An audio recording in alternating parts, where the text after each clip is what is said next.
So, we may actually consider it in a slightly broader sense. In place of mu is equal to 0 and mu is equal to 1, if we substitute say some values mu naught and mu 1, and then let us see the effect of this. So, now let me generalize this problem.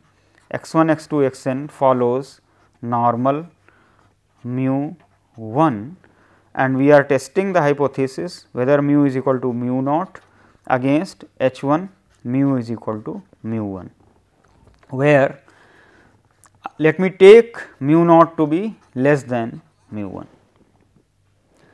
Now, let us write down the density ratio, that is f 1 x divided by f naught x. So, it is 1 by root 2 pi to the power n e to the power minus 1 by 2 sigma x I minus mu naught square, sorry, this one will be mu 1 square divided by 1 by root 2 pi to the power n e to the power minus 1 by 2 sigma x I minus mu naught square. Now, you can see that these terms cancel out, e to the power minus 1 by 2. If you expand this, you get sigma x I square minus twice mu 1 sigma x I. So, after simplification, this term becomes e to the power n mu 1 square minus mu naught square with a minus sign e to the power mu 1 minus mu naught sigma x I. Remaining terms get cancelled out here. So, now if we look at the most powerful test, this is reject h naught if f 1 x by f naught x is greater than or equal to k. So, if we utilize this here, given mu 1 and mu naught whatever be the values, this is some constant here. So, this region is reducing to e to the power mu 1 minus mu naught into sigma x I greater than or equal to say some k 1. So, if mu 1 is greater than mu naught, then this region is equivalent to x bar greater than or equal to some k 2. Therefore, the test is to once again reject h naught for larger values of x bar. So, if you compare with the previous situation where I had taken mu naught to be 0 and mu 1 is equal to 1, then we were rejecting for larger value of x bar. So, as I mentioned here that the only deciding factor is the value of x bar, and but we wanted to know the scale of x bar, that on what scale we will consider x bar to be large or what should be the small value. That is decided by the probability of the type 1 error. So, in the same way here you are seeing that if mu naught is less than mu 1, the region is actually same, but how much it is same, that will be dependent upon the probability of type 1 error. So, if we write here probability of x bar greater than or equal to k 2 when mu is equal to mu naught, this is equal to alpha, then we observe the distribution here. So, the distribution of x bar here is normal mu 1 by n. So, under h naught x bar follows normal mu naught 1 by n. So, we can do the calculations here by simplification, x bar minus mu naught into root n, that will follow normal 0 1 distribution. So, under h naught this statement can be written to be equivalent to z greater than or equal to some k is equal to alpha. In place of k, let me write here k star, where Z is defined to be root n x bar minus mu naught.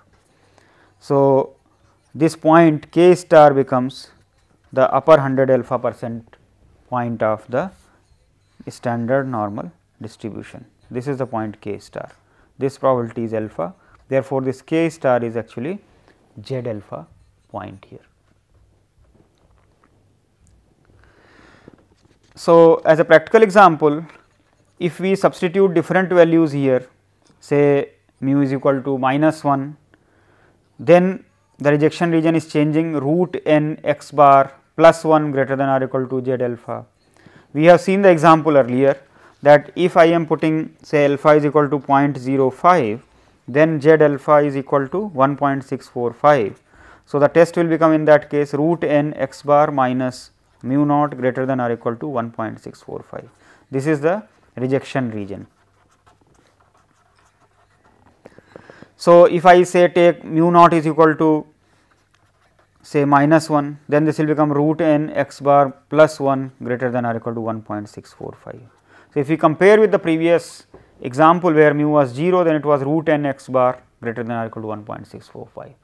So, the magnitude of x bar which will be considered to be large depends upon the probability of the type 1 error, and that means what is the value of the probability distribution point when mu is equal to mu naught. A similar behavior is observed. Suppose we consider testing for the variance in normal distribution case. Let me take the case of say x 1, x 2, x n.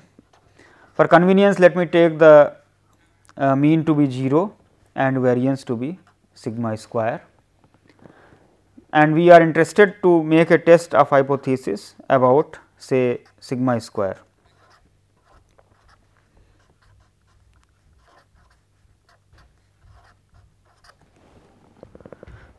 Now, once again let us write down the density function here f x sigma square.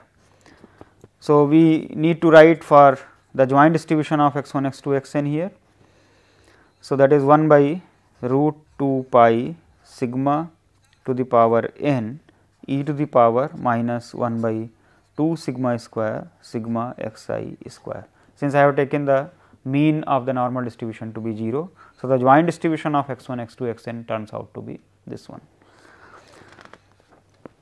So, we write down this value corresponding to the null and the alternative hypothesis.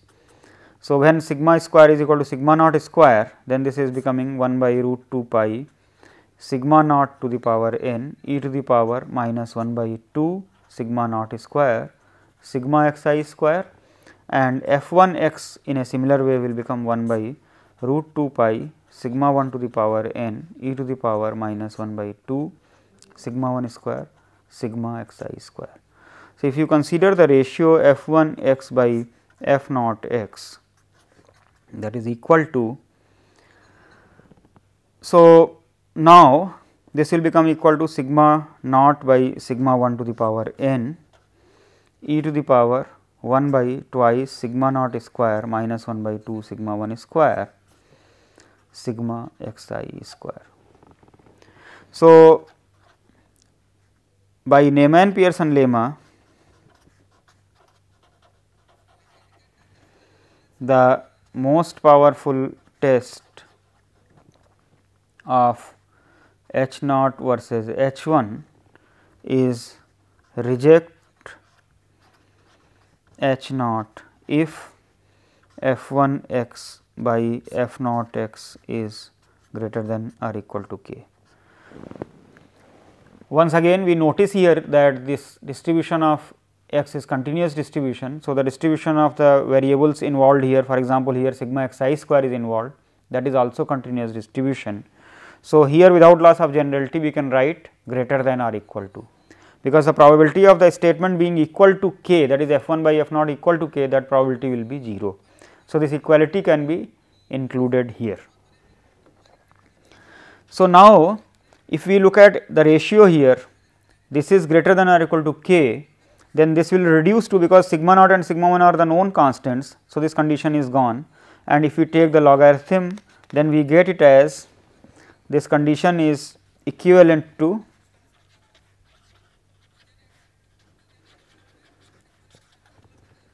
one by 2 1 by sigma naught square minus 1 by sigma 1 square sigma x I square greater than or equal to some k 1. Now, once again the relative position of sigma naught square and sigma 1 square is playing a role here. So, if suppose I take sigma naught square to be less than sigma 1 square, then this will be equivalent to 1 by sigma naught square greater than 1 by sigma 1 square. Therefore, the region will be equivalent to sigma x I square greater than or equal to say k 2, where this k 2 has to be chosen in such a way that sigma x I square greater than or equal to k 2 has a probability equal to alpha when sigma square is equal to sigma naught square. So, the condition becomes sigma x I square greater than or equal to k 2 when sigma square is equal to sigma naught square is equal to alpha. So, in order to find out the value of k 2, we need to look at the distribution of sigma x I square when sigma square is equal to sigma naught square. So, we look at our statement here, x 1, x 2, x n they followed normal 0 sigma square, and therefore, if we consider sigma x I square by sigma square, that will follow chi square distribution on n degrees of freedom, because we are considering this to be random sample. So, these are independent and identically distributed random variables. So, under H naught, let me call it W, that is sigma x I square by sigma naught square, that follows chi square distribution on n degrees of freedom. So, we can write down this statement as W greater than or equal to some k star is equal to alpha. So, since W is following chi square n distribution, the point k star becomes upper 100 alpha percent point. This point is k star and this is alpha. So, this point is nothing but chi square n alpha.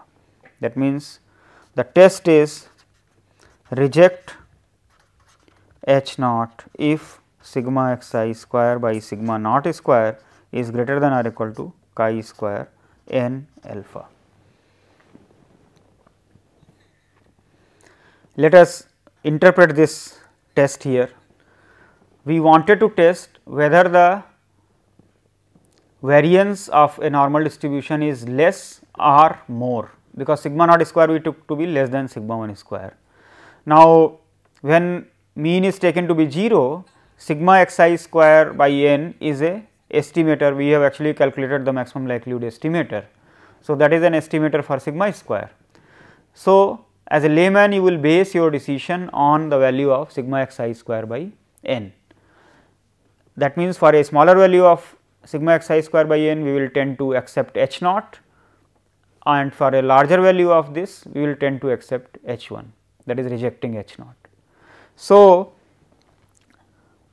now how much value of sigma x I square by n should be considered small or large, that is decided by the probability of the type 1 error. So, if the probability of the type 1 error is alpha, the relative position of sigma x I square is decided by chi square n alpha, and of course, the value sigma naught square also plays a role, because if sigma naught square is much smaller compared to sigma 1 square, then that value will play a role.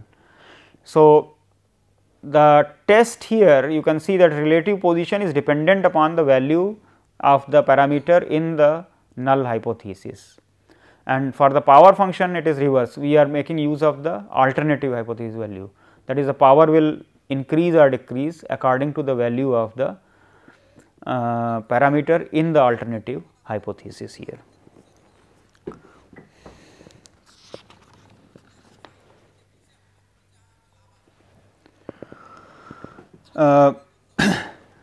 Now, we have seen here application of the Neyman Pearson lemma to some continuous distribution, especially normal distribution. we have seen the application to some discrete distribution such as a binomial distribution. So, this is a very general result, because I can consider any distribution, and if we have a simple versus simple hypothesis. So, in fact, it is not even necessary that we have a same form of the distribution as we have seen in the first example, where under the null hypothesis we had a uniform distribution, and under the alternative hypothesis we had another distribution which was having a density 2x. So, in general we are able to test whether we have this probability distribution which is completely specified, or another one which is again completely specified by making use of the Neyman-Pearson fundamental lemma. Another important point that you may notice here is that in most of the situations the test function is coming in terms of the statistic which is actually a sufficient statistic. You can also say that it is coming in the terms of the maximum likelihood estimator, as we have seen in the examples of the normal distribution, where for mu you got in terms of x bar, and for sigma square when we are doing the test, then it is coming in terms of sigma x I square. Naturally, we can check for certain other distributions also, such as say let x 1, x 2, x n this follow an exponential distribution with some parameter say lambda.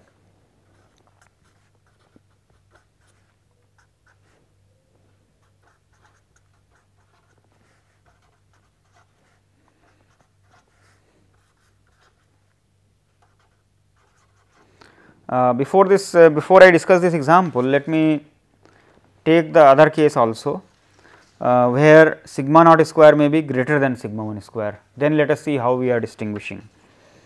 If sigma naught square was greater than sigma 1 square, then 1 by sigma naught square is becoming less than 1 by sigma 1 square. Now, if you see here, this value will become negative. Therefore, if I divide by that value, the region is becoming reverse. So, we are getting the region as,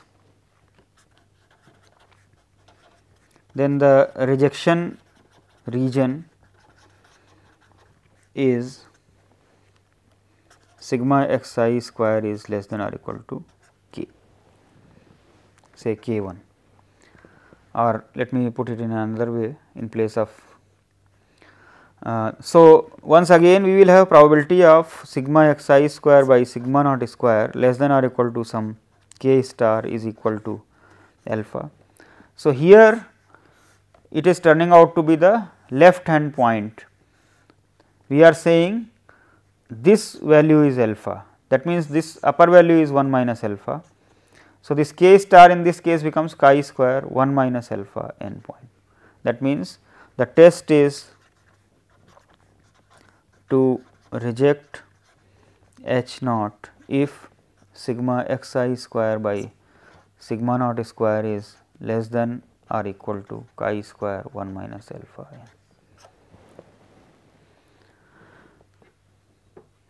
So, you can see here that the region has got reversed. Why? Because now the null hypothesis supports a larger value of sigma square, that is sigma naught square I have taken to be bigger than sigma 1 square.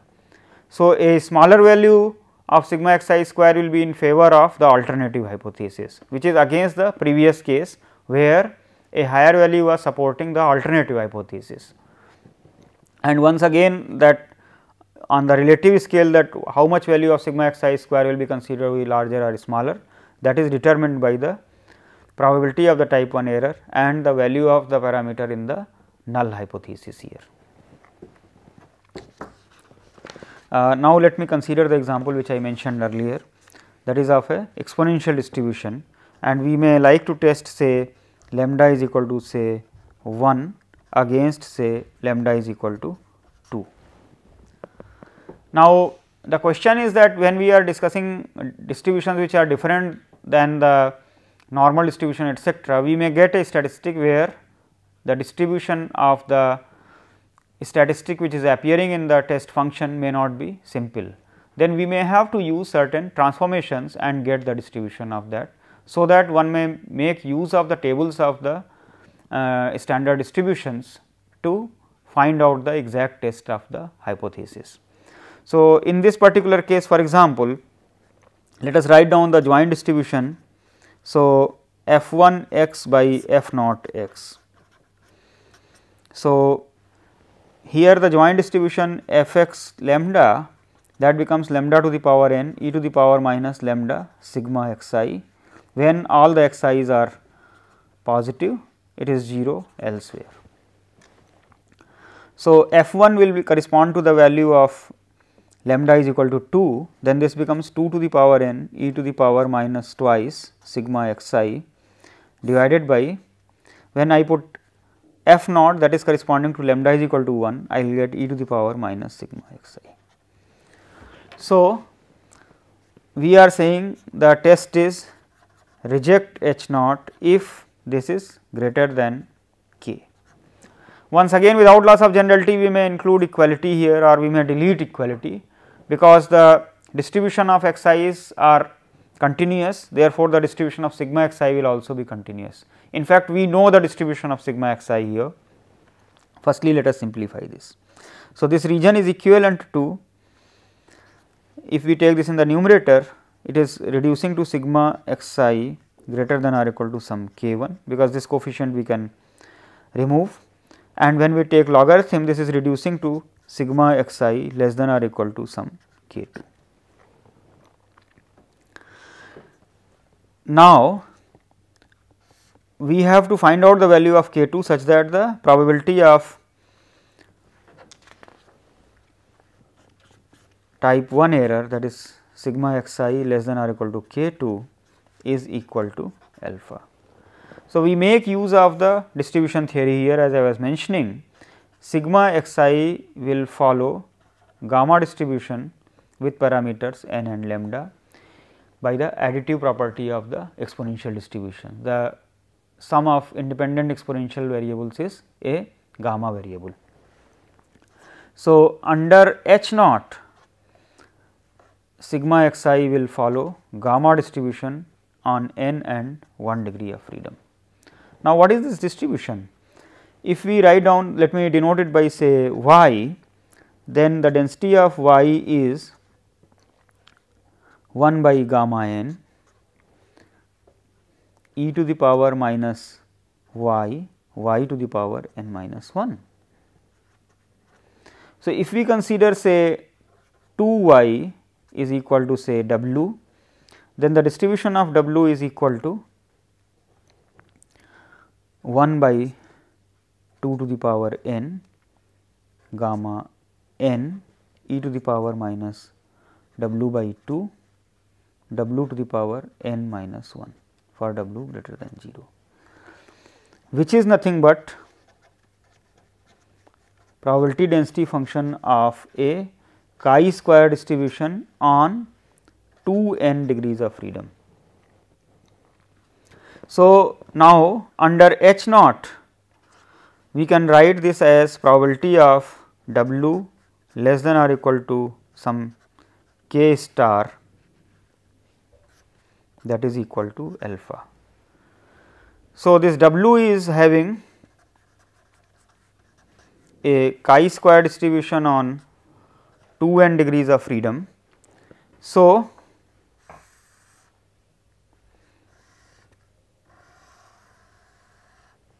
this point that you are having here, this is such that this probability is equal to alpha and this probability is 1 minus alpha.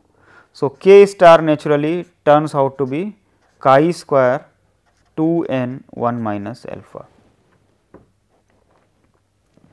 So, the test function then becomes reject H naught if twice sigma x I is less than or equal to chi square 2 n 1 minus alpha. Let us again analyze this statement in a practical sense. Here lambda is the rate of the Poisson process.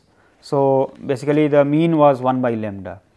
So, you want to test whether the mean is less or more. So, in fact, the alternative hypothesis is having a higher value, because mean is one reciprocal of that. So, this is actually rate. So, rate is less or more. Now, for the rate, for the average, the variable, or you can say the statistic would have been x bar, which is of course proportional to summation of the values here. So, we may even write it in this particular form. This is actually equal to twice n x bar. So, a natural thing would be to go in favor of the null hypothesis if x bar is smaller, because if rate is larger, if rate is smaller, this is corresponding to the mean to be smaller. So, the mean is represented, or you can say estimated by the sample mean. So, for the smaller value of the sample mean, we will tend to favor h naught, whereas for the, I am sorry, I just made the reverse statement.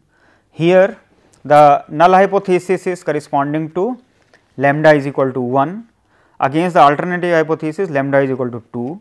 So, if we are considering say mean, then 1 by lambda is 1 and 1 by lambda is equal to half here. That means, under the null hypothesis the mean is smaller, sorry, mean is larger, and in the alternative hypothesis the mean is smaller. That means, when we are using the sample mean as an estimate of that, for the smaller value of the sample mean, we will tend to favor the alternative hypothesis, and for a larger value we will tend to favor the null hypothesis. And the relative significance of how much is larger or how much is bigger is dependent upon the probability of the type 1 error, as well as the value of lambda is equal to 1 and lambda is equal to 1 has been utilized here. On the other hand, if we had say h naught lambda is equal to 1 against say lambda is equal to half, suppose just I make the change here, then what will happen? In the case of the null hypothesis, you will have the same value, whereas in the for the alternative hypothesis this will become half, and this will become e to the power minus sigma x I by 2. So, in that case, in the numerator we will get e to the power sigma x I by 2 with a positive sign, and then the test function will become sigma x I is greater than or equal to something rather than less than something. So, when we analyze this, we get here that test would be to reject for larger value of x bar, which is natural, because when I say lambda is equal to half, that means I am saying 1 by lambda is equal to 2, which is bigger than 1 by lambda is equal to 1 here. So, you can also see that in the Neyman-Pearson lemma, the tests which we are obtaining it by using the theory of most powerful test, they are conforming to a layman's approach, or you can say a likelihood approach for testing the hypothesis. In the next lecture, I will be discussing in the more detail how to find out the tests for the composite hypothesis.